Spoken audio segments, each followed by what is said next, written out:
Je vais te raconter l'une des plus jolies histoires de la mythologie grecque, celle d'Amour et Psyché. Tu es prêt? Allons-y.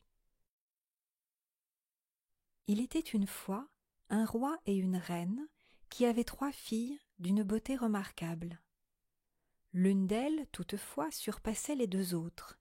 Sa beauté était sans égale, éclatante de perfection. Elle s'appelait Psyché, et cela signifie âme en grec. Sa renommée était si grande que les gens du pays et des contrées environnantes s'assemblaient en foule pour l'admirer. Ils l'adoraient tant qu'ils en vinrent un jour à la préférer à Vénus, qui était pourtant la plus belle des déesses et qui régnait avec grâce sur l'amour et le désir. Une violente colère enflamma alors le cœur de Vénus. Elle était jalouse de la belle Psyché. La déesse appela sur-le-champ son fils ailé, Cupidon, que l'on nomme aussi Amour, et qui était capable, grâce à ses flèches, de provoquer l'amour, d'enflammer ou de blesser les cœurs au gré de sa fantaisie. Et voilà que Vénus ordonne à son fils chéri de forcer Psyché à tomber amoureuse de l'homme le plus affreux et le plus misérable. Pendant ce temps, les foules continuent de contempler Psyché, comme si elle était une statue, si bien qu'on en vient à oublier qu'elle est une vraie jeune femme, et ainsi aucun homme ne songe à la demander en mariage alors que ses 2 sœurs sont mariées depuis longtemps. Inquiet pour l'avenir de sa fille, le roi prend conseil auprès des dieux. Il se rend au temple d'Apollon où une femme prête sa voix aux dieux pour répondre aux questions graves des hommes. Et la réponse qu'il reçoit est terrible. Le roi devra accompagner sa fille Psyché hors de la ville, l'abandonner sur une montagne escarpée où un monstre cruel et féroce viendra la chercher pour l'épouser. Pauvre Psyché! Les malheureux parents la mènent sur le haut d'un rocher et la laissent à son triste sort. Psyché pleure longtemps, puis elle s'endort. Soudain, voilà qu'un doux zéphyr la soulève dans les airs. D'un souffle tranquille, il la dépose au creux d'un vallon sur une pelouse fleurie. Là, Psyché découvre un palais merveilleux, si richement décoré qu'il est sans nul doute construit par un dieu. Psyché est éblouie. Des servantes s'adressent alors à elle, tout en restant invisibles. Elles lui annoncent que ce palais et toutes ses richesses lui appartiennent, puisque le maître des lieux veut la prendre pour épouse. Et en effet, lorsque la nuit est venue et que Psyché s'apprête à s'endormir dans une chambre somptueuse, son mari la rejoint. Comment est-il? Psyché n'en a aucune idée. La nuit est sombre et elle ne peut voir à quoi il ressemble. Au petit matin, lorsqu'elle s'éveille, son mari est déjà reparti. Et ainsi se passe chaque nuit. As-tu deviné qui est ce mystérieux mari? Eh bien, c'est Cupidon, l'amour. Tu te souviens? Le fils de Vénus, qui était descendu sur terre pour ensorceler Psyché et la forcer à aimer un homme affreux. Mais rien ne s'est passé comme l'avait prévu Vénus, car, en découvrant la beauté de Psyché, Amour en est tombé lui-même amoureux. Comme la situation est compliquée, Cupidon a peur qu'allait dire sa mère, la déesse Vénus, qui jalousait Psyché et nourrissait contre elle une colère sans fin. Alors, Amour conçoit un plan. Il aimera Psyché, mais dans le plus grand des secrets. Personne, pas même Psyché, ne saurait qu'il l'aime éperdument. et voilà comment il en vient à interdire à sa belle épouse de chercher à le voir. Psyché, cependant, accepte ce mystère. Sa vie est étrange, mais elle n'est pas malheureuse. Le jour, les servantes invisibles s'occupent d'elle comme d'une reine, et la nuit, son mari la couvre de douceur. Et bientôt, elle est même comblée de bonheur, car elle et son tendre époux vont avoir un enfant. Un jour, Psyché parvient à convaincre son époux de laisser ses sœurs lui rendre visite. Amour accepte, mais non sans la mettre en garde. Elle ne doit pas dire à ses sœurs que son mari lui reste invisible, car cela aiguiserait leur curiosité. Et en effet, les deux sœurs, en découvrant la richesse du palais de Psyché, tous ses bijoux et le bonheur dans lequel elle vit, deviennent profondément curieuses et jalouses. Elles interrogent Psyché sur son mari, et lorsqu'elles comprennent que cette dernière ne l'a jamais vu, elles racontent à Psyché qu'il doit être le plus affreux des hommes pour se cacher ainsi de sa propre épouse. Les deux sœurs parviennent ainsi à convaincre Psyché d'éclairer le visage de son mari la prochaine fois qu'il dormirait auprès d'elle. Voilà la nuit venue. L'époux est arrivé et tombé dans un profond sommeil. Alors, Psyché va chercher la lampe. Mais sitôt que la lumière eut éclairé le secret du lit, elle vit le plus aimable et le plus doux, Cupidon en personne, le dieu gracieux qui gracieusement reposait.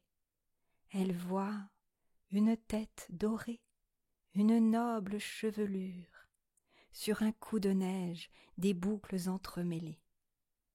Aux épaules du dieu ailé, les plumes étincelaient de blancheur, telles des fleurs humides de rosée. Psyché se penche sur lui, le dévore avidement de larges baisers passionnés.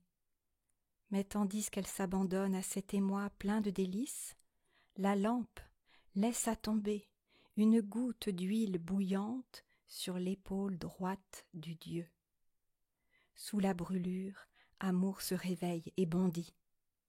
En comprenant que Psyché a trahi sa promesse de ne pas chercher à le voir, il s'arrache au baiser de sa malheureuse épouse et s'envole sans mot dire. Psyché saisit la jambe d'Amour et parvient à rester accrochée à son époux quelque temps dans les airs, mais elle finit par lâcher prise, épuisée. Psyché est désespérée et très en colère contre ses sœurs qui l'ont poussée à trahir son époux. Elle veut se venger. Sachant que ses deux sœurs rêvent de vivre dans le merveilleux palais qu'elle habitait, elle leur raconte le mensonge suivant. Son époux l'aurait chassée, et il aurait juré d'épouser l'une de ses sœurs qui devait simplement se jeter du haut d'une falaise pour qu'il vienne l'attraper en plein vol. Et devine ce qui arriva. Les deux sœurs, en entendant cette histoire, coururent se jeter d'une falaise. Et jamais, bien sûr, Cupidon ne vint les sauver. Débarrassée de ces deux vilaines sœurs, Psyché erre sur la terre.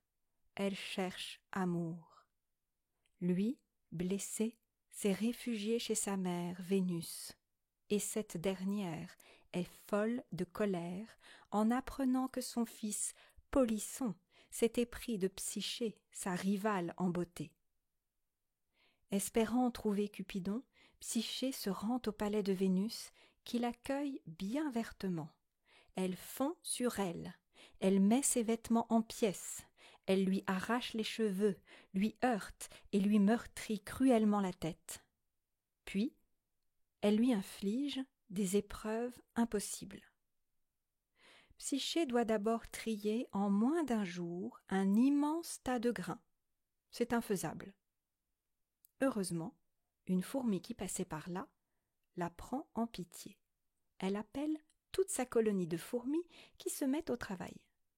Si bien que le soir venu, Vénus découvre effarée le tas de grains triés avec soin. Le lendemain, Vénus ordonne à Psyché de lui aller chercher quelques brins de la laine de brebis qui paissent dans un certain bois. Leur laine est d'or, mais ces brebis sauvages sont féroces et impossibles à approcher.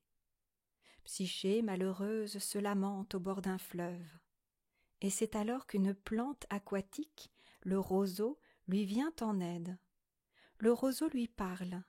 Il conseille d'attendre le soir que les brebis quittent le bois. Psyché n'aura plus qu'à ramasser les brins de la laine sur les écorces des troncs d'arbres que les brebis auront effleurés pendant le jour. L'astuce est bonne, et Psyché rapporte à Vénus, qui n'en croit pas ses yeux, les précieux brins de laine d'or. Vénus invente alors une épreuve encore plus difficile. Elle impose à Psyché de se rendre à la source du fleuve des enfers, le Styx, et de remplir une petite fiole de cette eau sombre. Cette fois-ci, c'est l'aigle de Jupiter, le roi des dieux de l'Olympe, qui vient en aide à Psyché par amitié pour Cupidon. La quatrième épreuve, inventée par Vénus, est terrible. Psyché doit se rendre aux enfers, rencontrer Proserpine, qui règne sur le monde des morts, et recueillir dans un coffret un peu de sa beauté, afin de la rapporter à Vénus. Se sentant bien incapable de réaliser un tel exploit, Psyché projette de se jeter du haut d'une tour. Mais la tour se met soudain à parler. Elle réconforte Psyché et lui explique très exactement ce qu'elle doit faire pour réussir cette épreuve. Et aux enfers, tout se passe exactement comme la tour l'avait dit, et Psyché parvient à revenir à la surface de la terre avec dans son coffret un peu de la beauté de Proserpine. Mais avant de parvenir au palais de Vénus, Psyché, dévorée par la curiosité, se demande si elle ne pourrait pas ouvrir le coffret et prendre pour elle un peu de cette beauté divine. Elle oublie que la tour lui avait expressément interdit de regarder à l'intérieur du coffret. Elle ouvre la boîte, qui ne contient en réalité rien d'autre qu'un sommeil infernal qui l'envahit sur le champ. Heureusement, voici que surgit des airs son amour, Cupidon. Il est guéri de la blessure causée par la brûlure de la lampe à huile. Il s'approche de Psyché, qu'il aime toujours. Il écarte le sommeil, le range dans le coffret, puis sermonne son aimé. « Tu étais victime une fois de plus de la curiosité qui t'a déjà perdu, lui dit-il. Cupidon recommande ensuite à Psyché de terminer la mission dont l'a chargée sa mère, tandis que lui, dévoré par un excès d'amour, vole jusqu'au haut du ciel et plaide sa cause auprès de Jupiter.